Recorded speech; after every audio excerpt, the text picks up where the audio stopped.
Hello, नमस्कार sir. नमस्कार. तुम्ही सांगितल्याप्रमाणे आपल्याला बऱ्याच भागामध्ये म्हणजे 2 दिवसापासून बऱ्याच भागातनी आपल्याला पाऊससुद्धा पाहायला दिसत आहे आणि आज महाराष्ट्राच्या बऱ्याच जिल्ह्यामध्ये आपल्याला ढगाळ वातावरण हे खूपच झालेलं दिसत आहे. बरं, बरं. तर सर आता शेतकऱ्यांचे मला फोन येत होते, कमेंट येत होते, की सरांना कॉल करा. कारण की जे तुम्ही मागील रेकॉर्डिंग दिली होती त्याला 1,05,000 शेतकऱ्यांनी चांगलाच प्रतिसाद दिलेला आहे. आणि त्या शेतकऱ्यांचा विश्वास अभिनंदन, तुमच्यावरती अभिनंदन. धन्यवाद सर.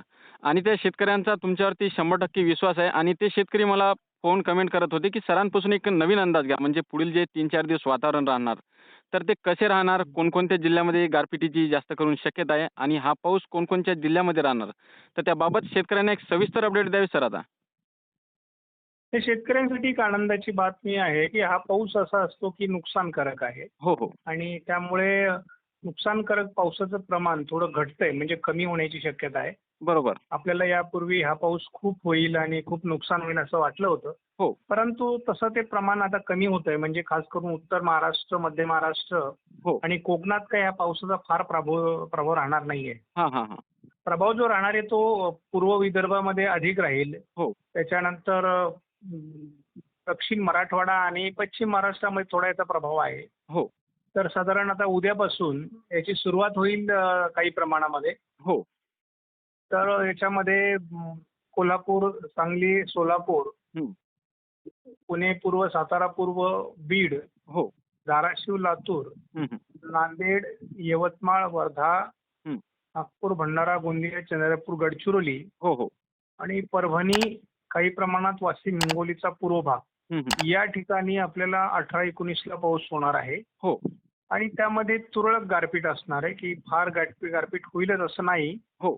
परंतु काही भागात गारपीट होईल कारण उष्णतामान प्रचंड वाढलेलं आहे बरोबर. आणि उत्तर भारतामध्ये WD सक्रिय आहेत. हो.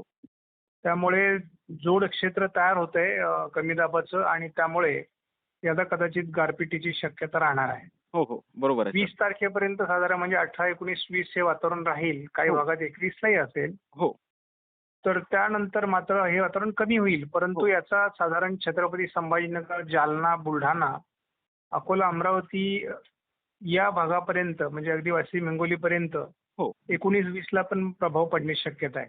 हां, हां, हां. त्यामुळे सगळ्याच भागात हा पाऊस होत नाही. हा अवकाळी स्वरूपाचा मान्सून पूर्व पाऊस असतो. हो. त्यामुळे यामध्ये विजा पडण्याची शक्यता असते. त्यामुळे मोबाईलमध्ये शक्यतो पावसाचं शूटिंग करू नका म्हणून आपल्या शेतकऱ्यांना आपण सांगूयात. बरोबर सर. त्यानंतर वादळी वारे असणार आहेत. त्यामुळे झाडे पडण्याची देखील शक्यता असते हो, हो. आणि त्यामुळे जनावरं झाडाखाली बांधू नका. हो.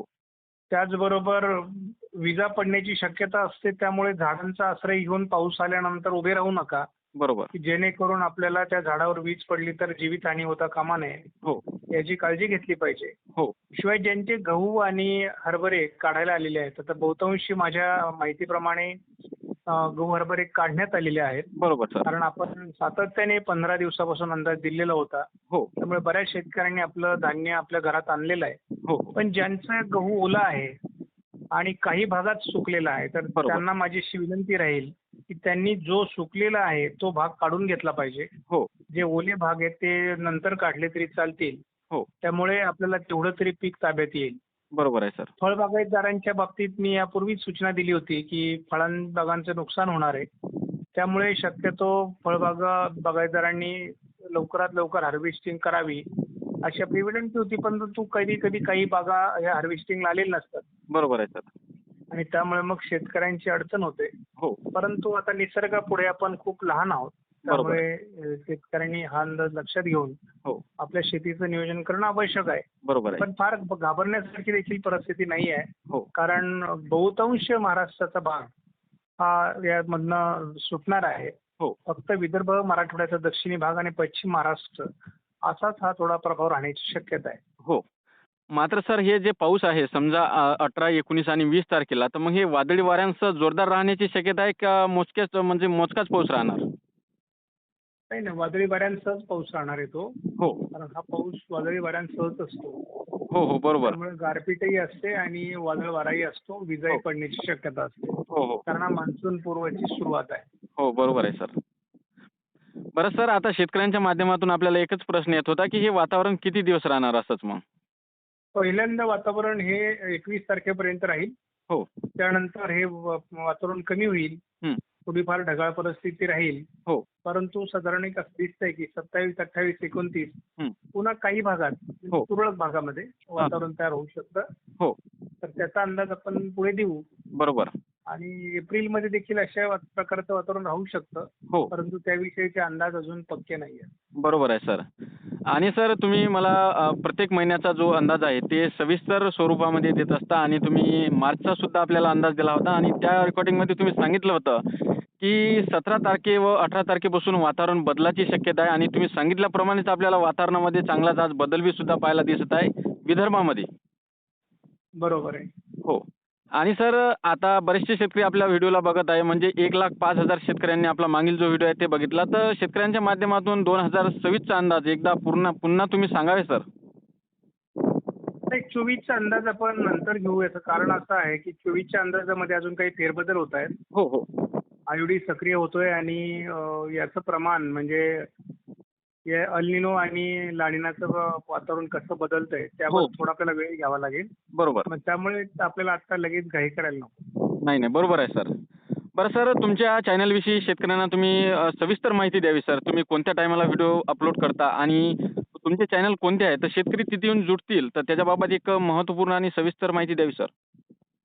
शेती माझी प्रयोगशाळा हा माझा मुख्य ऑफिशियल चॅनल आहे ज्याच्यावर 7 वाजता सकाळी माझा एक व्हिडिओ येत असतो. हो. त्यानंतर प्रत्येक रविवारी मी एक माझ्या ब्लॉग चॅनलच्या माध्यमातून डॉक्टर मच्छिंद्र बांगर ब्लॉग या चॅनलच्या माध्यमातून सुद्धा एक व्हिडिओ देत असतो रविवारी. बरोबर. त्यामुळे हे 2 माझे ऑथराईज चॅनल आहे. हो, हो. बरोबर आहे सर. इतर जे काही चॅनल आपले व्हिडिओ कॉपी करून टाकतायत हो. तर त्यांना माझी विनंती असेल की अशा चॅनलला फार प्रोत्साहन देऊ नका. बरोबर आहे. हां. परंतु ज्यांची ऑथेंटिक अशा प्रकारचे व्हिडिओ आपल्या रेकॉर्डिंगच्या माध्यमातून घेत आहेत हो. त्यांना मात्र शेतकऱ्यांनी साथ द्यावी. हो, हो. बरोबर. नक्कीच सर. तर नक्कीच सर तुम्ही शेतकऱ्यांनी एक महत्त्वपूर्ण आणि डिटेलमध्ये माहिती दिल्याबद्दल धन्यवाद सर. ओके. धन्यवाद.